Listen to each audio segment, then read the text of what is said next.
This is AI Africa series, second edition. And today we are having Madam Juliet for the second time. She connected earlier and she spoke about AI for hospitality and tourism. So I wish everybody a warm welcome. She will be tackling AI in healthcare or AI for healthcare workers. So I'll read her profile briefly and then I would hand over to her for her presentation. Kindly, if you have any questions, you can type it or you can raise your hand. You can use the emoji, raise your hand, and then she will allow you to speak when she's ready. Thank you. So, Madam Juliet is a nurse consultant who is passionate about use of digital tools. She has more than 18 years of experience in the healthcare industry and working nationally as well as internationally. She has a BSc in nursing, a master's in digital learning leadership, and she's currently a doctorate student in healthcare management. She possesses other certificates in AI, monitoring and evaluation, as well as leadership and many more. Madam Juliet, over to you.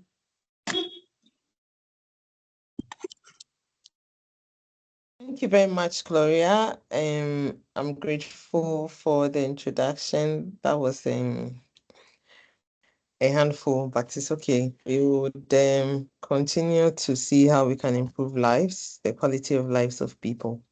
So today we are going to talk about the impact of AI on healthcare workers. Maybe I'll be biased on this topic because I am already a healthcare worker. Please, I'm coming. Just give me some few minutes. Just 1 minute. Yeah.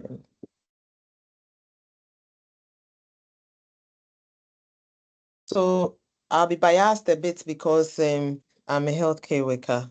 Now the issues are that every customer or everybody wants to experience good customer service. So because of that, whether it's healthcare, whether it's the hospitality, whether it's buying and selling, whatever it is, everybody's looking for something that improves our activities. So today we are going to talk about the healthcare in various aspects for AI. So the first one is our diagnosis and treatment planning. The second one is on administrative task and workflow. The third one is ethical considerations. We'll do training and upskilling, patient data security and privacy, and then we'll also do collaborative opportunities between systems and healthcare professionals. So these are things that we'll talk about. So AI's role in diagnosis and planning is a very key thing that the AI has been able to achieve for us. So there are some organizations that when you get there, you want to do an MRI or you want to do, their machines are so sharp that they detect the exact cause of whatever is happening to you. And treatment is not like try your lucky. So in diagnostics, it looks like it is really one of the biggest thing for us in healthcare. So optimizing advanced algorithms for precise analysis. So as I was saying, I went to do an MRI recently for something and they were exact with measurements, with levels, with progression, everything because of the kind of machines they were using. And this supports the personal treatment. So you can actually decide which options you want depending on how you see your condition. And because it's not like try your lucky or maybe, you are able to help them to take a very good decision on your treatment options. And then it assists in complex cases. So we can eliminate some of the things that is happening to you. So you're somewhere, your yesterday your lung is paining you, meanwhile it is in your breast or something, you can eliminate some of the comprehensive things so that you tailor it to what exactly the cause is. So that is where we are moving from, than to treat everything together, like as in we do trial lucky and treat everything. Now we do specific treatment and people have options. Okay, so streaming the workflow efficiency is more administrative task. So after the diagnostics, the next one is an administrative task. So AI can do a lot of things for administration because we have to concentrate on giving the patient the care. So we leave the administrative tasks and duties for these AIs to perform. So something like scheduling, something like some of the data collection tools. If you want to collect measurements, you give it to AI tools to do that for you so that you can sit down as a human being to analyze allocation of resources. Obviously, we have a whole vast of words that we have to put in some materials for daily use so you can allocate it well depending on the data you are collecting and how many patients you have in that area. And then enhancing communication and collaboration, it's also one thing that is seamlessly done by AI. I told you the on my previous lecture, I discussed issues where people use the chat boxes to solve some of the patient's immediate problems that are question and answers. And the ones that needs further clarification, the human being continues from there.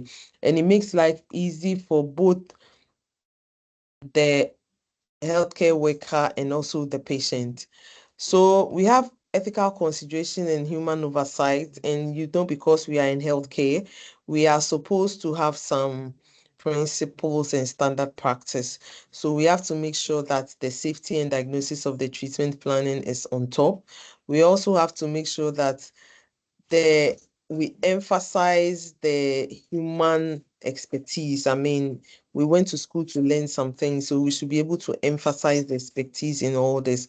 Even though AI is generating something, the outcome or the feedback should help us take good clinical decisions. And then implementing transparent decision-making processes is also another thing that helps us when you want to use this AI. Because sometimes when you have to put in some of the diagnosis, AI can give you exact option and exact decision to prioritize whatever it takes that you want to do. And always remember that we are human beings. So once we are using the tools to do some of the things, we are also being accountable to some of the things that we are doing. Okay, so let's look at some administrative workflows. So automating data entry and record keeping. I told you about scheduling and resource allocation, and then bill and claim processes. So now we have insurance companies that pay us after the work that we do, and some of them would actually vet some of the things that we do before they make payment. So once you want to make claims, I mean, when you get templates for AI to do this for you, you are accurate of financial transactions. So when you send it, it's difficult for them to say they are not going to pay because you followed a workflow process, you followed a process for it. So these are some of the things you can let AI do. People were scared about the human touch on the patient, the turning, the touching. Yeah, we are human beings, we are still human beings, and we'll be still working with them. It's just that the AI is for efficiency and effectiveness. So optimizing the workflow and using the AI tools is decision making, is proactive prediction for patient care. Overall, we want to make sure that the patient is not readmitted to the hospital. That is what it is. So we do projections, we do proactive care, and then we also leverage on communication and collaboration to coordinate the care and patient safety. All right, so ensuring quality and efficiency is one of the things that patient safety and quality is one of the new areas in healthcare right now, and AI helps us to achieve a lot on that. One of the things that AI will help us to achieve very well is the collection of data through this quality services. So repetitive tasks to free up your time for patient care, you give that to AI, something like checking vital signs all the time. during the COVID, we had a machine that used to check the vitals and record. I mean, that is a repetitive task. So you give that to an AI, and then we concentrate on the once the AI checks the vital signs, you are able to use the information or the figure to actually conclude on whatever it is that you need to do. And that is where the human brain is quite needed. So integrate AI for real-time performing monitoring and enable AI-powered predictive maintenance for equipment. And you know that we have critical medical equipment. So and now we have sensors that prompt us for the equipment maintenance. Otherwise, it will give you wrong figures, wrong calibrations, so give you wrong readings. I mean, now AI has helped us to do a lot of things to improve the bedside testing, the bedside diagnosis, and the bedside monitoring. So let's look at some ethical considerations. It's data protection, patient data protection, and it is said that during COVID, one of the areas where we were really hard was the healthcare industry because we're not used to this kind of things. But right now, it is something that is on top of the world. So people are actually getting information there. We even have the data protection laws around. So it is actually some 2 years ago, I saw them do some education and all that so that we are able to understand what is it that is required to win trust and then compliances. Now we have the cyber security measures, and that is also another thing that we need to safeguard information for unauthorized access because a lot of us use the patient information for care. But at this point, we need restrictions. What you need is what we give you. So if you're a physiotherapist, maybe you need something, a bit of patient history to be able to plan treatments. We can't give you access to the whole what's the name information. So this one AI can segregate it for you depending on what you are going to use it for. And then the ethical use of patients data, you can't just use data for anything about the patient. You need to ask for the data. So these are things that AI can do. So transparency and accountability, I always say that once you use the machine, it doesn't mean that the machine is accountable. It is a human being that is accountable. So if you are checking vital signs and you are a nurse and you are there and you see that no, the reading is repeatedly high or low, you are accountable for the reading. So if anybody wants to sue, the person cannot sue the machine, the person will sue the nurse. So you are supposed to cross-check and see whatever it is. If it's supposed to be calibrated, when the time is up, you calibrate it so that you are able to use it for good outcomes. So we are accountable for all the outcomes that the AI brings, assisted AI brings.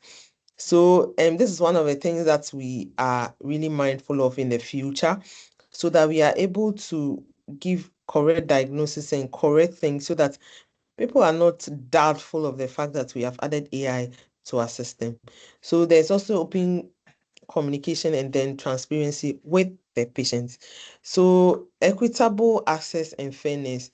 So with AI, we hope that we'll be able to get information as to what it is that is in our system. Let's say in a region, you put in a system, a tool where you can even check which hospital has which kind of beds or which kind of instruments or which kind of consumable to help you, and you can get there, borrow it or buy it.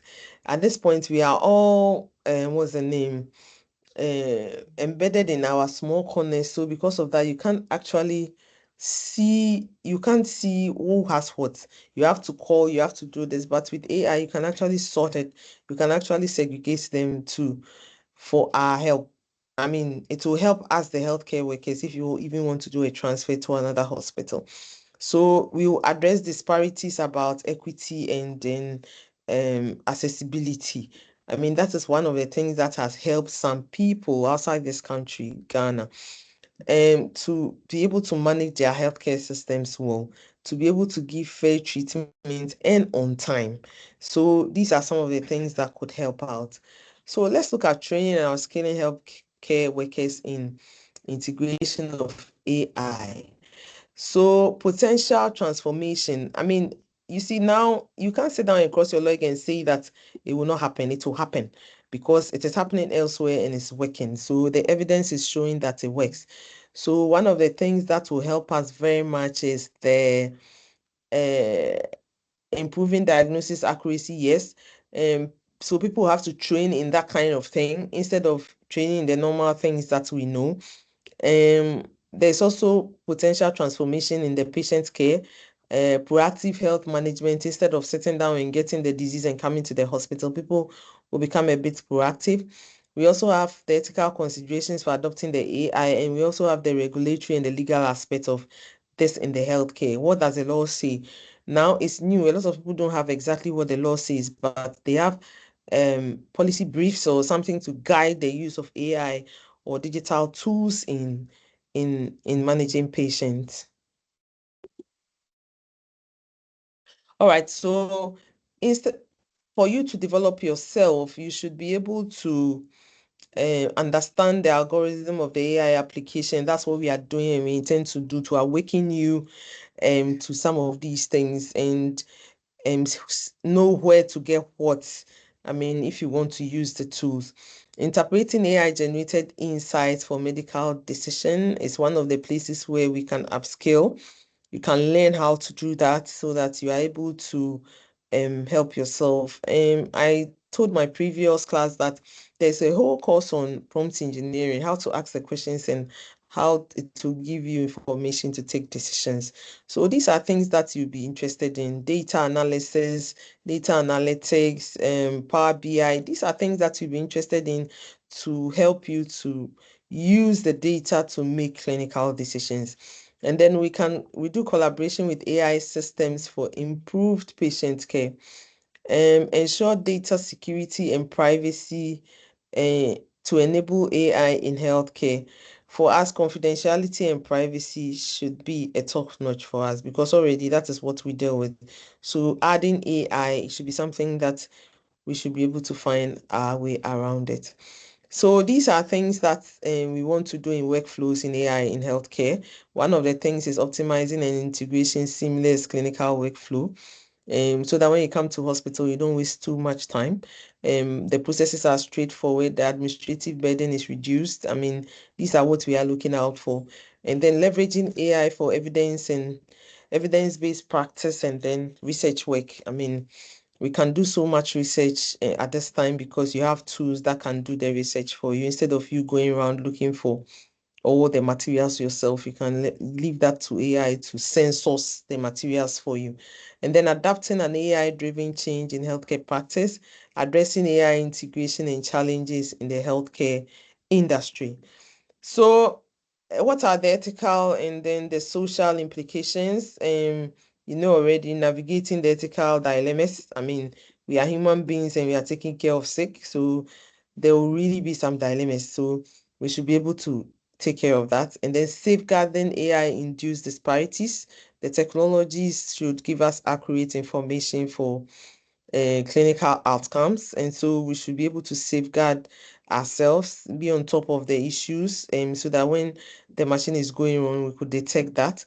Then fostering trust and transparency in AI-enabled healthcare, and then mitigating societal concerns. I know that when some people come to the hospital and they are supposed to be checked, their vital signs are supposed to be checked by a robot. They will not understand, or even just a machine or something that threw something to them, they'll say no, they didn't actually shake the thermometer, so it's not on. But now you can even throw it at the skin and then you can get um the values you want to get. All right, so we have spoken about the future. How does the future looks like? The future is very bright.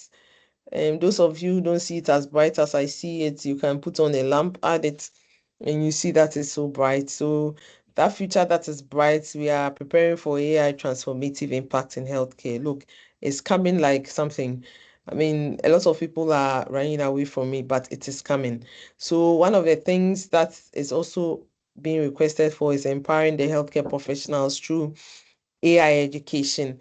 And that is when you attend trainings like this, you attend continuous education, you do prompt engineering training, you do AI trainings, you do most of the trainings that you want to do in order to prepare yourself for the future. Envisaging AI augmented healthcare ecosystem. And so creating symbolic relationship between optimizing healthcare and delivering advanced technology, because AI is more of using technologies. Adapting a human-centric approach in AI integrated healthcare.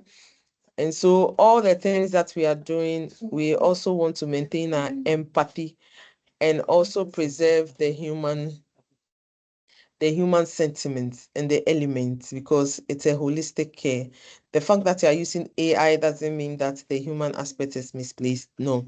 So we add all together, and this is where most of the people's fears are, that if robots do everything for them, then what? Even during the COVID, Chinese decide to do that. The robot shares the food, the nurses do the bath. I mean, nurses were able to get some space because some of the tasks was given to the robots. So for patient data security and privacy in AI-powered healthcare, the patient data and security, the storage, the encryption, the automation, the regular security audits, and then the data minimization practice is one of the measures. One, two, three, four. There are four measures that we need to put in place to be able to enhance the work that we want to do. And you need to understand all these kind of things. So as healthcare professionals, we need a few training on these kind of things to be able to help us to secure the data for our patients.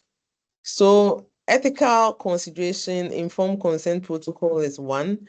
Bias mitigation strategy is another, algorithm transparency is another, and then regulatory compliance. As for informed consent, it is the first thing that you do when you come to any healthcare facility. Informed consent is supposed to be prioritized and then to include a clear protocol to show that there is the use of AI in what you are doing. So you have to consent to accept that this is what it is.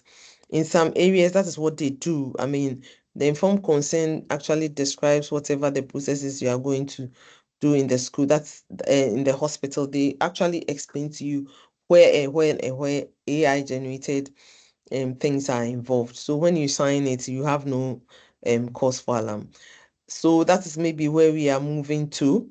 Bias mitigation strategies is also another place, measures to mitigate any potential impact. So the risk assessment is there to help us to curb some of these happenings. And then the transparency and the accountability, and then the regulatory compliance. So patient empowerment and education, obviously data access and control, we need to share that with them. Privacy awareness programs is also another thing. Privacy-centric designs, and you focus on not the default, but integrating patient-centric privacy features into the AI application. Support for data portability is on another thing that we need to. So there are some systems that do not support some of the there are some internet that do not support some of the systems that we are using. So now, once we are bringing some of these things into the system, we should be able to see where the integration, the portability, and all this will help us. All right, so legal and regulatory framework, as I discussed in my previous class, we already have some standards. Some are international, but a few locals. And so we just need to find out how we can actually step up our game to get regulations so that we are able to regulate the use of the AI so that we don't overuse it. And in this area, data protection is one, liability and accountability is another, ethical guidelines in AI, and international data standards. So for the international data standard, they are always improving that. Today you go here, they say ISO certified one, ISO, the levels are so high. I mean, they have so many levels because they are doing so many improvements and programs. So you actually need to follow that standard and you'll be able to keep the data correctly. So we have continuous monitoring and adaptation. You need the monitoring for improvement, feedback for improvement. You need some controls. You see whether it's working so that you can improve it. If it's not, you find another alternative. And then the ethical impact assessment. So these are monitoring you can do to make sure that you are still in the space and you are relevant in the space. So for collaborations and opportunities, there are many. We have to leverage on medical imaging analysis. We have to leverage on AI predictive analysis. There are tools for scheduling. You have to collaborate in order for you to get access in Africa or in Ghana. You need you need the collaboration to make sure that you are getting access to the tools. You can pay for them if you want to. You can get demo to use them. I mean, these are things that we have to explore. Then we have to also look at utilizing AI for personalized treatment plans and facilitating clinical decision support for AI. So these are some of the things that can enhance the accuracy with using the AI. So you as a professional, you should be ready to learn other courses just to make sure that you understand the new trend. You can use the tools to make your work efficient. Operational efficiency through AI. So when we look at the patient's care, the hospital operations is one of the places where you can also do the AI. I discussed previously the administrative tax. I mean, as nurses, sometimes it is so much heavy on us, nurses, doctors. I remember my previous website when they said people should give presentations at management meetings, then they are complaining, please, I have a surgery to do, or I have a wound to dress or something. So you can actually delegate some of these tasks, putting the slides together or writing the notes or writing letters to this AI tool so that you'll be able to give the care that you want to give. Enhancing resources allocation, improving the workflow management, and then leveraging on predictive maintenance. So these are things that help us to do our work. So let's look at empowering the patient engagement. So there are more virtual clinics now. After COVID, we have utilizing AI for virtual clinics. I know a lady in Kenya who has a business like that. She actually does that for the antenatal women, but it is a virtual like clinic using an AI tool. And it helps. I mean, when you have to get referred, then she can really assess you and assess you properly and give you whatever case. So the human touch is still there, but the virtual AI is also there doing the work correctly. So leveraging on AI for remote patient monitoring. I know people who are monitored on computers from their home. I mean, it helps. It gives everybody the opportunity to get the healthcare, but not being physically present at the hospital. So therefore reducing hospital crowding. So improving communication with AI enable language translation. I mean, I was telling somebody that now we have a Bluetooth that could translate for you as people are speaking. You can hear it and then it will be translated for you. So now there's no barrier again. You have no excuse to say, I don't understand this language, so I can't do this work. No, it can be explained. So these are things that the future is looking at. And then ensuring ethical and um, responsible AI use. I've done this already. The transparency, the fairness, the privacy, and then the decision making. So now we have to foster continuous learning. I mean, continuous learning is one of the things that we need to look out for. More knowledge, hungry for knowledge, so that you are skilled enough to for the advancement that is coming. So promoting interdisciplinary education and AI. So once we are health workers, we can come together to make one giant outcome good. I mean, once the radiologist has a sharp image, the monitoring is quite good. The robot is helping the surgeon to do the work. I mean, we come out, I mean, drugs are delivered on time. We come out very well, and the patient outcome is so good and excellent. And then we also have facilitating knowledge sharing between AI experts and then ensuring feedback and insight from the healthcare. Supporting AI research and clinical trial collaboration is also another thing that could help us. We do clinical trials, but sometimes we use the human beings. But now with AI, I'm sure we'll get better outcomes. So this is what we have for AI for health workers. This is just to whet your appetite on what it is that is going out for AI. I'm sure in the subsequent weeks there will be specific training for specific people so that you are able to enhance your skill in this kind of space, because the space is great and it promises to be very, very good. Thank you very much. I'll pause here for questions. If you have any clarity, I'll do the pausing. Thank you.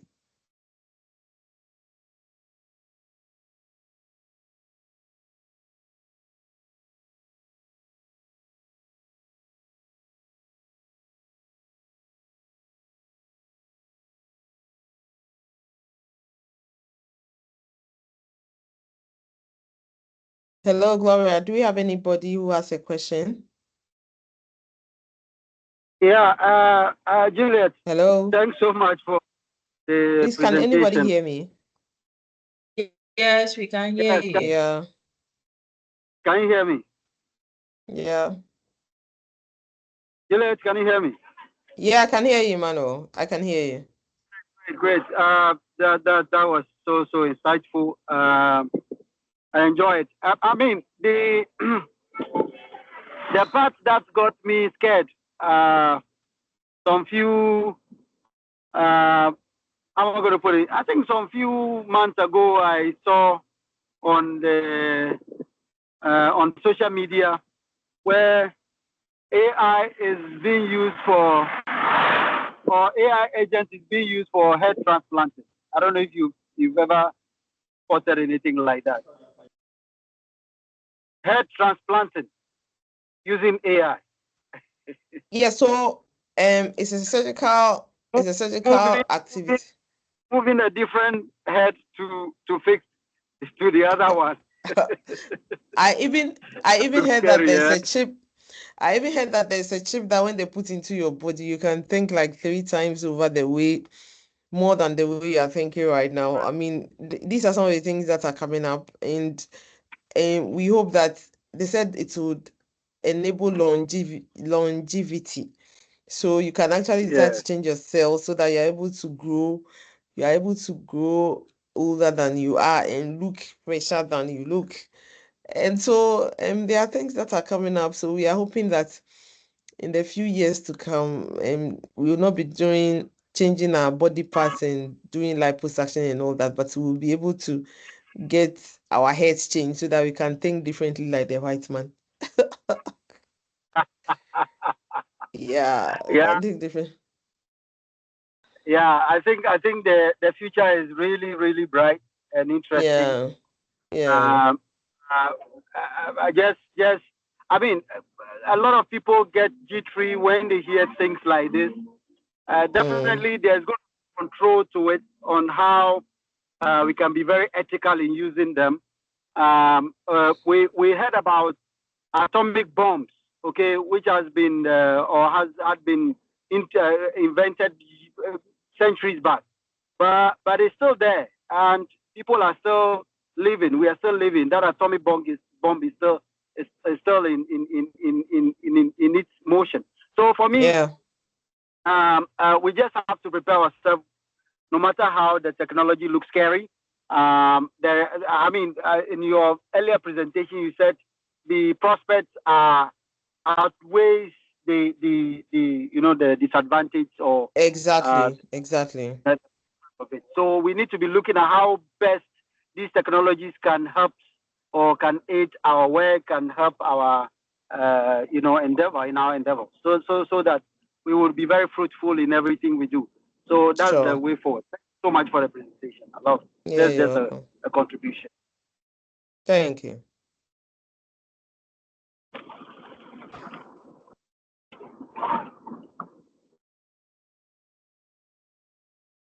Please, anybody has got anything more to say?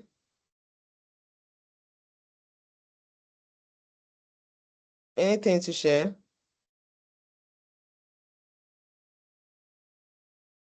All right, so we have looked at healthcare for AI for healthcare. We have looked at some of the concerns that it raises. I mean, we are doing more administrative work in addition to our clinical work. Um, you'd you'd want to give some of the things out so that you are able to give your patient care. And so there are various tools. I mean, specifically, there are various tools. So depending on what you want to use it for, that is where you need specific training. So I'll encourage all the healthcare workers to just take one training or the other, just to understand the processes of the AI and how they can use it for their work. It's really, really helpful. I mean, I use a lot of them, so I know how helpful it can be. You can sit down like 15 minutes and then you can get a slide for a presentation that would have taken you 2 or 3 days. So I encourage you guys to use the AI, and don't be scared to try things. I mean, when you try and it doesn't work out, you just do undo. If you do undo and you have to start all over again, you have learned one lesson. So I encourage you to use the tools, find them, join courses that will teach you how to use the tools. This is just for an information sharing. Open your mind on some of the things that you need to know on AI. Thank you very much for your attention. Thank you to Thank Madam you, Juliet. Juliet.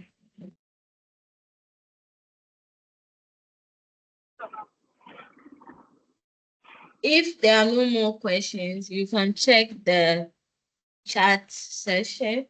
If you like to get a certificate for this training, you can fill in your information for that. And also we have africosity.org where we have courses, short courses you pay and then you learn online like Udemy or Coursera. Thank you all for joining. Yeah, so we have the next section coming at 4 to 5. Oh, Gloria, yes, please call. The last section is coming up. So those who want to join the last section can join it as well. That is AI on what? Gloria, can you confirm that? So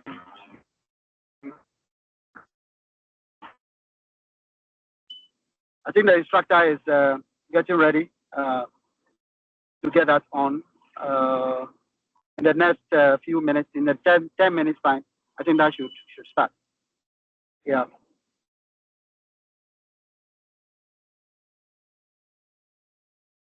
Okay. Yeah, that is AI for politics.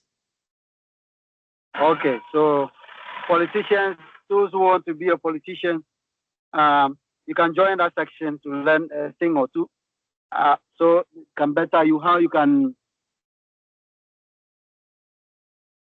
gauge your illiterates, how you can where they are, how you'll be able to target them and send your message to them to vote for you. I mean, if you're a marketer too, I think this will be good for you as well because that strategy will be good for marketing as well. Thank you. Let's end it here. We'll see you guys at the other side.